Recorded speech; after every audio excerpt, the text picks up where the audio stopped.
ଏ ହେଉଛି ବାଇଗଣ ଚାରା। ଆମର ବାରି ବିଲ ହବ, ବର୍ତ୍ତମାନ ଚାରା ପଡ଼ିଛି। ଏ ହେଉଛି ବିନ୍, ଇଏ ପେନ୍ସିଲ୍ ବିନ୍। 4 ମୁଥ ତୋଳି ସାରିଲା ପରେ ଆଉ ନାହିଁ। ଫାଷ୍ଟ ମୁଥ 2-3 ମୁଥ ତୋଳା ହେଇଗଲାଣି। ଏ ହେଉଛି ଝୁଡ଼ଙ୍ଗ।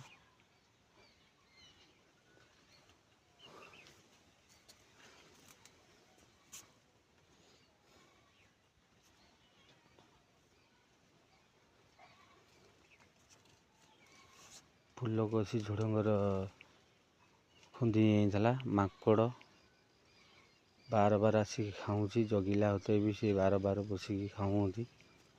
ତାପରେ ଷଣ୍ଢ ଏ ଅଡ଼ା ଭାଙ୍ଗିକି 3-4 ଥର ପଶିଗଲାଣି।